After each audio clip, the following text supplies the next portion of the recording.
दोस्तों Vivo T4 5G smartphone को हम कंपेयर करेंगे Oppo K13 5G स्मार्टफोन के साथ में। और सबसे पहले हम बात करेंगे दोनों स्मार्टफोन्स की डिस्प्ले की। तो भाई Vivo फोन के अंदर हमें 6.77 इंचेस की full HD plus quad curved AMOLED display दी गई है जो कि 120 हर्ट्ज के रिफ्रेश रेट को सपोर्ट करती है। वहीं दूसरी तरफ Oppo के अंदर हमें 6.67 इंचेस की full HD plus AMOLED display दी गई है जो कि 120 हर्ट्ज के रिफ्रेश रेट को सपोर्ट करती है। यानी कि दोस्तों डिस्प्ले यहाँ पर भाई कंटेंट वॉचिंग के हिसाब से दोनों स्मार्टफोन्स की एकदम बढ़िया वाली है, क्योंकि दोनों फोन्स के अंदर हमें एमोलेड पैनल मिल रहा है। भैया बढ़िया कंटेंट वॉचिंग कर पाएंगे, कोई दिक्कत नहीं आएगी। लेकिन यार दोस्तों अगर आपको कर्व डिस्प्ले के हिसाब से स्मार्टफोन चाहिए ना भाई, तब आप यहां पर Vivo T4 5G की तरफ जाइए। अदरवाइज अगर आपको फ्लैट डिस्प्ले के हिसाब से स्मार्टफोन चाहिए तब आप यहां पर Oppo की तरफ जरूर से जाइए। और आईपी रेटिंग की अगर मैं बात करूं तो दोनों फोन्स यहां पर भाई IP65 रेटिंग के साथ में आते हैं। सही सुना दोस्तों आपने, बाकी कंपनियां हमें IP69 रेटिंग दे रही है सेम इसी प्राइस पॉइंट पे, और ये बंदे IP65 देके काम मुका रहे हैं। यार किस लेवल की कॉस्ट कटिंग कर रहे हैं ना, सही मामले में इसे चिंदी चोरी कहते हैं।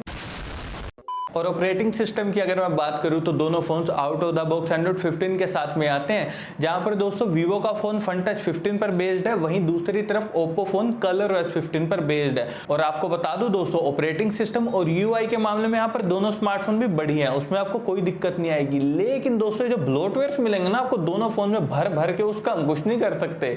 और अपडेट्स की अगर मैं बात करूं तो दोनों फोन्स के अंदर हमें 2 साल के एंड्रॉइड अपडेट्स और 3 साल के सिक्योरिटी अपडेट्स भाई जरूर से देखने को मिलेंगे। चलो Oppo तो दोस्तों सस्ता फोन है, मान सकता हूं कि 2+3 का कॉम्बिनेशन सही है इसमें। लेकिन वहीं दूसरी तरफ Vivo सिर्फ 2 साल के एंड्रॉइड अपडेट्स 22,000 के फोन में बिल्कुल जस्टिफाई नहीं कर रहे। इन्हें भी 3 साल के अपडेट्स कम से कम देने चाहिए थे, लेकिन कॉस्ट कटिंग करिए यहां पर भी ना दोस्तों, तो ध्यान रखिएगा। और अब बारी आती है दोस्तों चिपसेट की। तो भाई Vivo फोन के अंदर हमें Snapdragon 7S Gen 3 दिया गया जो कि 4 नैनोमीटर टेक्नोलॉजी पर बेस्ड है।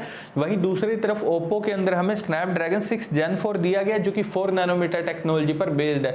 दोस्तों देखिए Oppo फोन की प्राइसिंग है 18,000 पे, लेकिन सही में प्राइस पॉइंट के हिसाब से वही Oppo का फोन आपको एकदम बढ़िया वाली गेमिंग करवा देगा, कोई दिक्कत नहीं आएगी। लेकिन वहीं दूसरी तरफ अगर आपको गेमिंग और भी बढ़िया वाली करनी है तब आपको Vivo की तरफ जाना है, क्योंकि इस फोन के अंदर हमें Snapdragon 7S Gen 3 मिल रहा है। भाई अच्छी वाली गेमिंग तो आपको करवा देगा, लेकिन प्राइसिंग भी इस फोन की 22,000 पे, इस बात का भी आप ध्यान रखिएगा। और एंटूडू स्कोर यहाँ पर भाई Vivo फोन का आता है 8,20,000 के करीब, वहीं दूसरी तरफ Oppo फोन का आता है 7,10,000 के करीब। तो ओवरऑल दोस्तों Antutu के मामले में यहाँ पर दोनों स्मार्टफोन बढ़िया हैं, उसमें भी आपको कोई दिक्कत नहीं आएगी।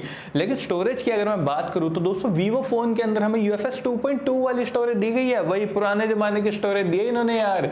वहीं दूसरी तरफ Oppo फोन के अंदर हमें UFS 3.1 वाली स्टोरेज दी गई है।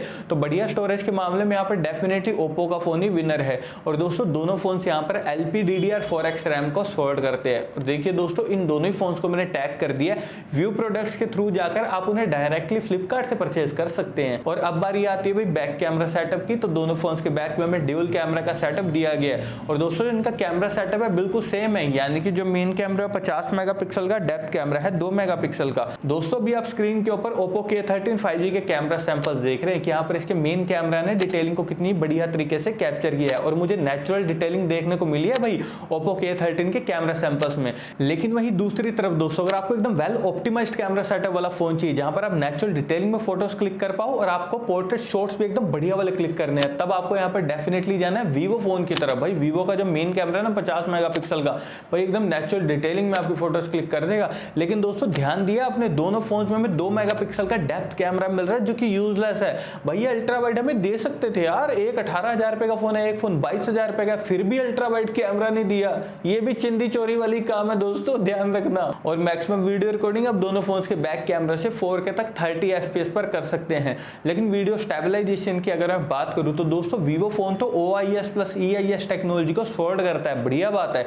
लेकिन वहीं दूसरी तरफ Oppo फोन सिर्फ EIS टेक्नोलॉजी को सपोर्ट करता है। ये चीज तो बिल्कुल भी जस्टिफाई नहीं कर रही कि 18,000 के प्राइस पॉइंट पे इन्होंने हमें OIS नहीं दिया Oppo वालों ने। दोस्तों ध्यान रखना यार, सच में यहां पर इन्होंने ना दिल तोड़ दिया यार। बाकी चीजें तो फिर भी जस्टिफाई कर रही है, ये चीज नहीं कर रही। और फ्रंट कैमरा की अगर मैं बात करूं तो Vivo फोन के फ्रंट में 32 मेगापिक्सल का सेल्फी कैमरा दिया गया है, वहीं दूसरी तरफ ओप्पो फोन के फ्रंट में 16 मेगापिक्सल का सेल्फी कैमरा दिया गया है। देखिए दोस्तों, ओप्पो फोन का जो फ्रंट कैमरा ना अच्छी डिटेलिंग में आपकी सेल्फी फोटोज क्लिक कर देगा, कोई दिक्कत नहीं आएगी। लेकिन अगर आपको सेल्फी में भी एकदम नेचुरल डिटेलिंग चाहिए ना भाई, बढ़िया वाली सेल्फी फोटोज अगर आपको क्लिक करनी है, तब भी आपको वीवो की तरफ ही जरूर से जाना चाहिए, क्योंकि इसका फ्रंट कैमरा जो 32 मेगापिक्सल का है ना, वो भी काफी बढ़िया तरीके से ऑप्टिमाइज किया गया है, जो कि एकदम बढ़िया वाली फोटोज आपकी क्लिक कर देगा।